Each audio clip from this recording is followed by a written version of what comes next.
Sound take 7 action. मुझे घोर आपत्ति है, आप हमारे नेता को अभद्र शब्दों से संबोधित कर रहे हैं।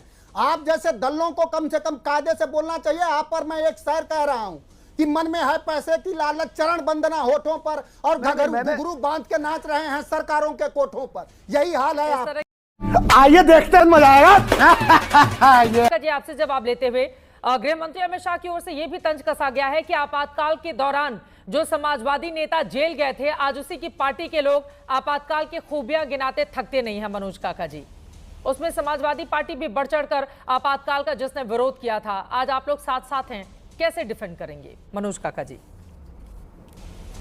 अच्छा नहीं, चित्रा जी, जो देश के गृह मंत्री जी ने जो सवाल किया है, कम से कम मुझे खुशी है कि आप उससे संबद्ध नहीं हो रही।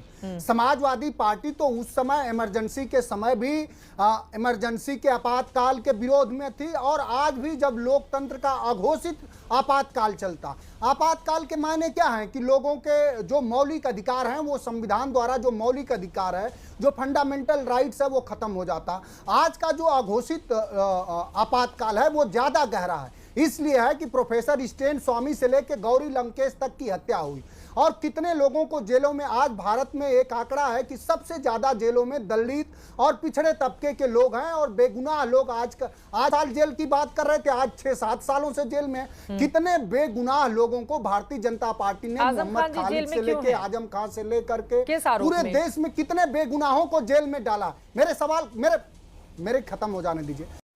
यही नहीं, अभी और सुनिए। लोकतंत्र क्या होता, आपातकाल क्या होता? पत्रकार को सवाल पूछने की आजादी नहीं। इसी उत्तर प्रदेश में एक पत्रकार, आपके ही सहधर्मी ने नमक भात की सच्चाई दिखा दिया, उसे भारतीय जनता पार्टी की सरकार ने जेल भेज दिया।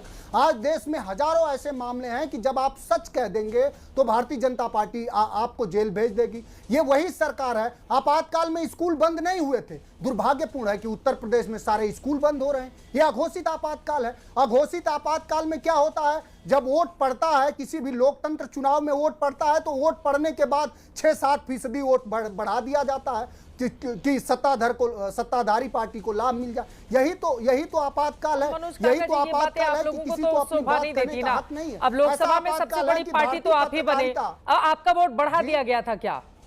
अगर बीजेपी को अपना वोट बढ़ाना होता, उत्तर प्रदेश जैसे राज्य में जहां पर राम मंदिर का निर्माण करने के बाद वो चुनाव में गई थी, सबसे बड़ी पार्टी तो आप बने मनोज काका जी, फिर भी आप कह रहे हैं कि बीजेपी ने अपना वोट आगे करके बढ़ा लिया 6-7%। नहीं, आंकड़े आप ठीक रखिए। इस देश में सबसे बड़ी पार्टी हम ये मानते हैं कि भारतीय जनता पार्टी आंकड़ों, लेकिन उत्तर प्रदेश में हम और ज्यादा सीट जीतते। अगर लोकतंत्र का हनन और चीरहरण नहीं होता तो हम आपको बता रहे हैं कहां जीत जाते। अलीगढ़ जीत जाते, फर्रुखाबाद जीत जाते, और बहुत सारी ऐसी सीटें हैं जो समाजवादी पार्टी को जबरदस्ती हरा दी गई। किसी भी लोकतंत्र, चंडीगढ़ में आपने नहीं देखा, देश के सर्वोच्च न्यायालय ने कहा कि लोकतंत्र का चीरहरण हुआ। भारतीय जनता पार्टी ने बाद में स्वीकारा। कौन नहीं जानता, कौन दुनिया का ऐसा लोकतंत्र होगा कि वहां जो पड़े वोट हैं और गिने वोटों देश के सामने था ना। चंडीगढ़ में जो हुआ वो गलत हुआ और वो देश के सामने था। मनोज काका जी, आपकी बात बिल्कुल सही है।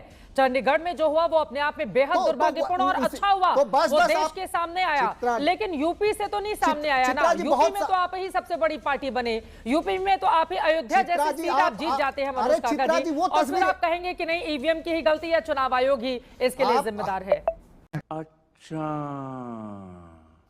अरे ये अयोध्या जैसी सीट हम पहले भी समाजवादियों ने जीती। अयोध्या में अगर न्यायिक होता तो अयोध्या का बाई इलेक्शन भी हम जीतते। अगर सही होता। और आपको यूपी की तस्वीरें ठीक से देखनी चाहिए। लखीमपुर खीरी में पिछले पंचायत के चुनाव में चीरहरण नहीं हुआ, तो किसने चीरहरण किया? कम से कम आपने चंडीगढ़ को स्वीकारा। तो भारतीय जनता पार्टी का जो अघोषित लोकतंत्र है वो ज्यादा गहरा और ज्यादा खतरनाक है, जिसमें लोगों को शिक्षा से लेके रोजगार से लेकर के उनके हक हकूक की लड़ाइयां, जिसमें मौतों को न गिना जा रहा हो। और कौन ऐसी सरकार होगी? कुंभ में नहीं देखा है आपने, जिस सरकार ने 37 मौत बताया और उस सरकार ने 47 दूसरे लोगों को 5-5 लाख रुपया दिया। कुंभ के भ्रष्टाचार से लेकर के अभी जो इटावा में हुआ है, जो जातिगत विद्वेष किया जा रहा है, जो सरकार पोषित जो नफरत इस देश में फैलाई गई, इससे पहले इस सरकार पोषित और संरक्षित नफरत, वैमनस्यता और संविधान के मूल्यों का हनन कभी नहीं हुआ। अगर मुझे क्रेडिट नहीं चाहिए, तो उत्तर प्रदेश की सरकार अपने जो मुख्यमंत्री हैं वो स्वजाति संरक्षित अपराधियों को संरक्षण नहीं देते, बल्कि उनके खिलाफ कार्रवाई करके कोई संवैधानिक बात उठा रहे हैं। जल्दी से 2 लाइन में आप जवाब दे दीजिए। ठीक है, इन्होंने कई गंभीर सवाल उठाए, 2 लाइन में जल्दी से। मैं 10 सेकंड दीजिए, 10 सेकंड में बोलिए, 10 सेकंड में अपनी बात खत्म 10 सेकंड दीजिए। मलूक साहब आप बोलिएगा, बोलिए 10 सेकंड। चित्रा जी और मैं साथी जो सिद्धार्थ साथी बहुत उत्साहित है, इनसे मैं कहना चाहूंगा कि लोकतंत्र का सबसे बड़ा अपमान 7 जुलाई 1947 को तब हुआ जब ऑर्गेनाइजर में आरएसएस ने लिखा कि हमारा राष्ट्रीय ध्वज तो भगवा होना चाहिए, और जब गोलवरकर सदाशिव गोलवरकर ने लगातार हमारे संविधानों का ही अपमान किया, कहा कि हमारा संविधान तो पश्चिमी देशों का चुराया हुआ दस्तावेज का वो है, पुलिंदा है। तो सबसे ज्यादा संविधान का, लोकतंत्र का अपमान भारतीय जनता पार्टी और आरएसएस ने किया। ठीक है, आप पहले जवाब दे दीजिए, फिर मैं बिहार के मेहमानों के पास जाऊंगी। आज भी विरोध। बात तो सही है। चौधरी चरण सिंह को 3 महीने में कुर्सी से उतार दिया, तो क्या ये अखिलेश पखलेश हटाओ जो मध्य प्रदेश में कहा तो कांग्रेस के खिलाफ काका व्यक्तिगत तौर पे हमारे बढ़िया संबंध है, क्या ये कांग्रेस के खिलाफ आज बोलेंगे कुछ? ये फंस गया सी। मैं आपके शब्दों से मुझे घोर आपत्ति है। आप हमारे नेता को अभद्र शब्दों से संबोधित कर रहे हैं। आप जैसे दलों को कम से कम कायदे से बोलना चाहिए। आप पर मैं एक शेर कह रहा हूं कि मन में है पैसे की लालच, चरण बंदना होठों पर, और घघरू घुघरू बांध के नाच रहे हैं सरकारों के कोठों पर। हाँ भाई, कैसी लगी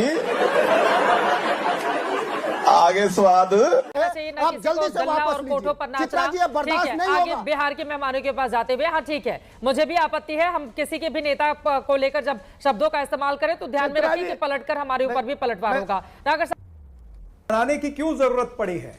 क्योंकि पिछले 2-3 वर्षों से जिस तरह से कांग्रेस पार्टी ने और आदरणीय राहुल गांधी जी ने संविधान का मुद्दा उठाया है और हर जिले के अंदर संविधान बचाओ अभियान चल रहा है, भारतीय जनता पार्टी के जिले जिले के नेताओं को यह उत्तर देना पड़ रहा है, स्पष्टीकरण देना पड़ रहा है कि संविधान क्यों तार तार हो रहा है। यह संविधान बचाओ ये इनके गले की हड्डी बन चुका है, इसलिए इन्होंने ये दिन चुना है। और ये कौन लोग बात कर रहे हैं संविधान बचाने की? ये वही लोग हैं जिन्होंने तो संविधान की हत्या पहले दिन करी थी।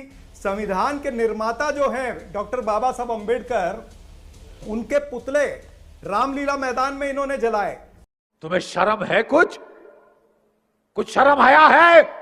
जलाई इन्होंने पंडित जवाहरलाल नेहरू, सरदार पटेल, महात्मा गांधी की तस्वीरें रामलीला मैदान में जलाई। ये बाबा साहब अंबेडकर और संविधान का विरोध पुरजोर करते रहे हैं और 52 वर्ष तक तो ये अपने आरएसएस के हेडक्वार्टर पर तिरंगा भी नहीं इन्होंने लहराया। और 2024 के चुनाव में इन्हीं के नेताओं ने तो नारा दिया था कि 400 पार होंगे तो हम संविधान बदल देंगे। तो कहां पर आकर के खड़े हो गए? 240 पर आके खड़े हो गए। ये जो संविधान हत्या दिवस ये मना रहे ना, दरअसल आज इनके पास वर्तमान में बोलने के लिए कुछ नहीं है। ये इनका राजनीतिक जुमला है, ये इनका दोगलापन है और ये इनका एक पाखंड है। ये पाखंड जो है जनता मानने नहीं वाली है। और बीजेपी के प्रवक्ता ने अभी कहा कि क्यों नहीं कोई कांग्रेस पार्टी का नेता इस पे अपनी गलती को मानता। तो मैं इनको याद दिलाना चाहूंगा, ये अभी अभी प्रवक्ता बने हैं, कि राहुल गांधी जी ने यह बात कह दी है पहले ही कि इमरजेंसी जो है वो गलत थी, उससे हमें बहुत नुकसान हुआ। लेकिन एक बात और याद दिलाना चाहूंगा कि हमें नुकसान हुआ, 77 का चुनाव हम हारे, लेकिन 2.5 साल के बाद में हम फिर से 353 529 सीटों में से 353 सीटें यानी 2/3 मेजॉरिटी आदरणीय इंदिरा गांधी जी जीत करके 80 में जो संविधान का रोष था, जो गुस्सा था, वो 1980 में खत्म हो गया था।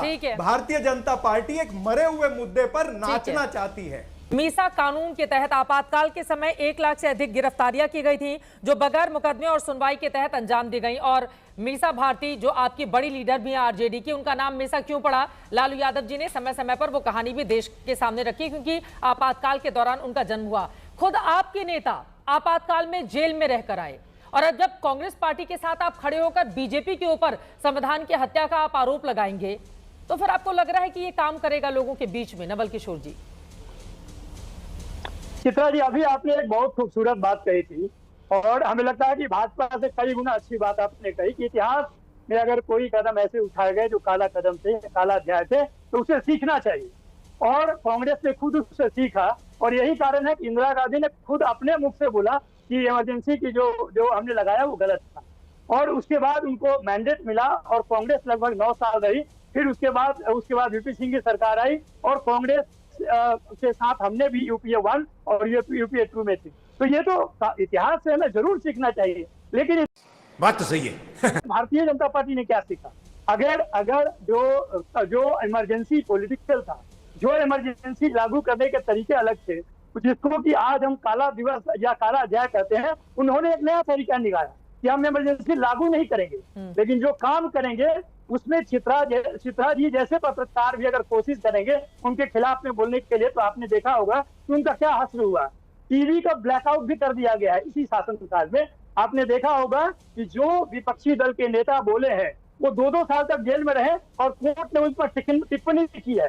आपने देखा होगा कि यूपी के अभी नाम ले रहे थे, बुलडोजर राज को बोला है कि जंगल राज से एक बड़ा चीज है जो बुलडोजर का उपयोग किया गया है, और तमाम तरह की बातें सुप्रीम कोर्ट की टिप्पणियों में आई है, जजमेंट में। देखिए चित्रा जी, जिनकी पूरी राजनीति खोखलेपन पे है, जितनी पूरी राजनीति जो है वो किसी तरह के लोकतंत्र से नहीं है, वो यही बात बोलेंगे। इनको ये मालूम नहीं है कि जिस घोटाले की बात कर रहे हैं उस घोटाले का जनक जगन्नाथ मिश्रा के पुत्र इनके कैबिनेट में है। इनको मालूम नहीं है भारतीय जनता पार्टी के साथ जो भी रहे हैं उनके मानसिक दिवालियापन हो गए हैं। यही नीतीश कुमार जी अगर 1995 के पहले का अपना भाषण सुन लेंगे तो शर्म से मर जाएंगे। अभी तो उनको शर्म आती भी नहीं है कि सब किसी के सर पे गमला रख देंगे, सब किसी महिला के साथ स्टेज पर अश्लील व्यवहार कर देंगे, सब किसी भारतीय जनता पार्टी के नेता का पैर पकड़ देंगे। उनको खुद नहीं मालूम है ये क्या बात करें। लालू जी ने जो राजनीति की है वो पॉलिटिकल राजनीति की है। जब जिसने भी अतिवाद किया उसका उन्होंने खिलाफत किया, कांग्रेस जब अतिवाद किया उसका खिलाफत किया। आज अगर देश में कोई उनके साथ नरेंद्र मोदी के राजनीति के साथ, आरएसएस के राजनीति के साथ कॉम्प्रोमाइज नहीं किया है तो उसका राष्ट्रीय जनता दल नाम है, उसका यही नहीं अभी और सुनिए नाम है। और आपको मालूम होगा कि जिनकी राजनीति के बदौलत आज पूरे देश में एक बात कही जा रही है कि नरेंद्र मोदी ने पूरे देश को 11 साल से एक ऐसे अंधे कुआं में फेंक दिया है कि 20% जो आबादी है मुस्लिम की उसको इन्होंने डिमोनाइज किया है, उनको खलनायक के रूप में पेश किया है। और लोकतांत्रिक की बात करते हैं, ये सामाजिक सौहार्द के संपूर्ण दुश्मन है। नीतीश कुमार जी अपने खुद मुंह से बोले 22 अगस्त को कि यह जो सरकार है वो सबको मारना चाहती है, छोटे छोटे पार्टियों को समाप्त करना चाहती है, इसलिए हम छोड़ कर आए हैं। ये क्या बात करेंगे? डरपोक और कायर राजनीति करने वाले लोग इस तरह की बात ही नहीं कर सकते हैं। जो भी भारतीय जनता पार्टी के राजनीति को बात बोला, आप बोलिए मणिपुर पे, आप 10 सेकेंड और बोलिए, आप ऐसे भी कम बोलने देते हैं। मणिपुर पे बार बार पिछले 2 साल से जिस तरह की काम हो रही है, वहां के सरकार को हटाने में इनको कितना समय लगा? आप बता सकते हैं? जहां पे जरूरत है वहां पे ये कुछ नहीं करेंगे और पूरे 11 साल में चुनी सरकारों को तीसरी बार इन्होंने गिराया है। वो लोकतंत्र की हत्या नहीं तो क्या है? वो कौन सा लोकतंत्र है? वो कौन सा स्वर्णिम इतिहास है? जिस